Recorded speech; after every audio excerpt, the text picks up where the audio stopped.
Welcome back, co-creators. For those who don't know, my name is Jay, and today we are back with a powerful video. So today we are here to talk about the narcissistic, empathic cycle, or just narcissistic abuse in general. And we're going to talk about how to overcome this cycle and become a powerful manifester in your life. You see, the frustrating thing about narcissistic abuse is the fact that this cycle can happen over and over again without you even realizing that it's happening. However, today I'm going to reveal how to become aware of this cycle, heal it, and then begin manifesting your vision in life. So let's start with the basics of what it means to be living on Earth. Now, you come into Earth, you enter your body, and from that point you are able to observe human thoughts and human emotions. Now, what I'm essentially trying to say here is you are not your thoughts, nor are you your emotions. You are something other than them. And what this means is you are able to observe them. Basic understanding, right? Great. Well, one thing you should know is when you come into this world, you are given a name, a race, a gender, and a religion. These four foundations is what create the idea of who you think you are through your mind. Now, the problem is when you begin to see yourself through your mind, the ego is born. And from this place, all negative cycles can potentially begin. The negative cycles begin with the game of the ego. You see, the things about egos are always seeking validation. An ego needs to know that it is what it thinks it is. So when it goes out into the world, it projects itself onto people and situations through control and fear. You see, the ego is always fearful, and when things are not going the exact way it thinks it should go, then the ego starts to believe that something is wrong. The narcissist is someone who is only able to see themselves through their ego, which means they are constantly trying to validate, protect, and control their idea of self. This causes them to live their life through control, force, and fear.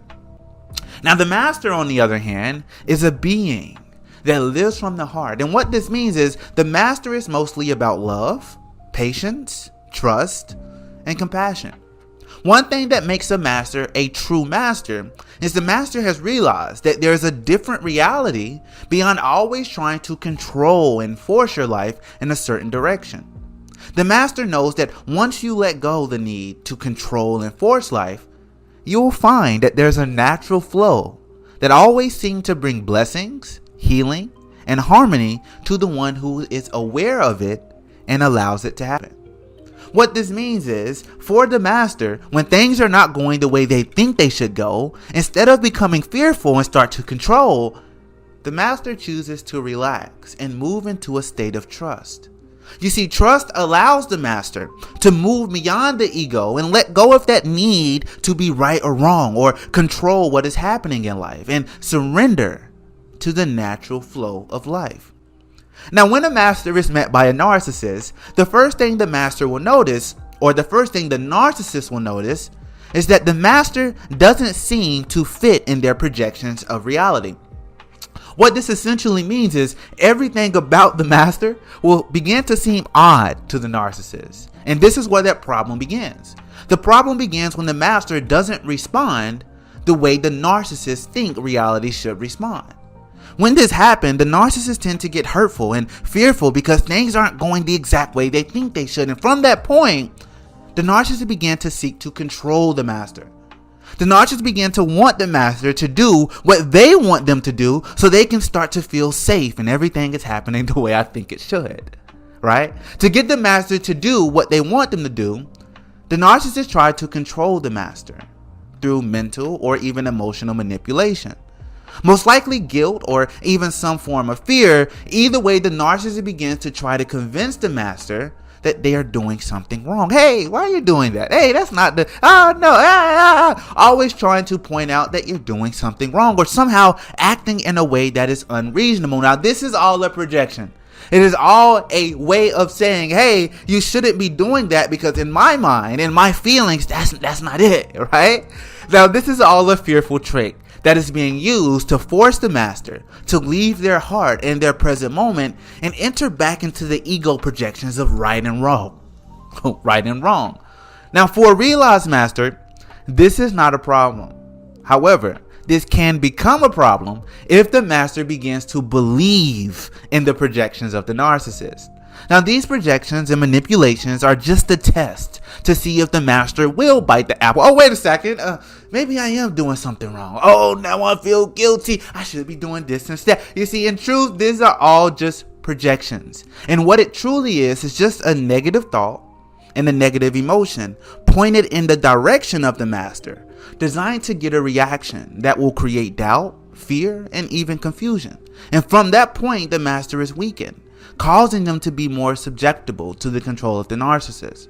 So what should a master do?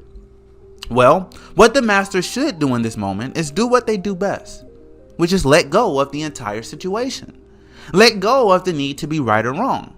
Let go of the need to protect and be against or be with something. Move back into the heart entirely and surrender to love and trust. And it is from this place of love, trust, and letting go where love is found. And anytime love is present, protection is not too far away. Now, this energy that we've been describing through this video can play out in a lot of different ways. It can play out between us and someone else. It can play out between us and something else.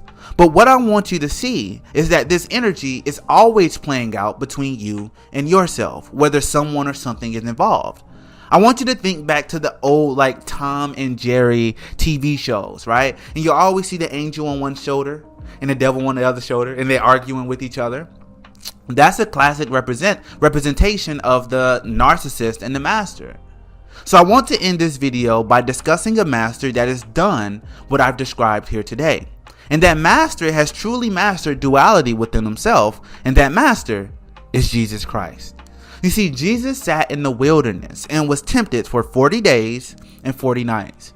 He did not allow his thoughts nor his emotions to be swayed nor manipulated behind his highest truth and his highest knowing. Only from this place can a master find the strength and the love to set a true example for mastery, even in the face of a narcissist. Now, there are 6 points I want you to take away from this video. Point number 1, your name, race, gender, and religion creates the idea of self and the ego. Point number 2, the ego is always seeking control and validation through force and fear. Point number 3, the narcissist is someone who is only able to see themselves through their ego and therefore seeks to control through force and fear.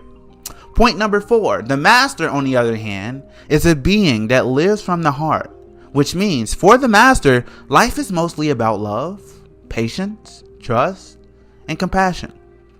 Point number 5, when a narcissist meets a master, they may attempt to control the master through force and fear. However, this is only a problem if the master believes it is. Point number 6, as the master choose to let go of the present need to be right or wrong and surrender, moving back into the heart of love and trust. From this place, love is found. And anytime love is present, protection is not too far away. Now, if you guys enjoyed this video or found it informational, be sure you leave a like, subscribe, and follow, and I'll see you in the next one.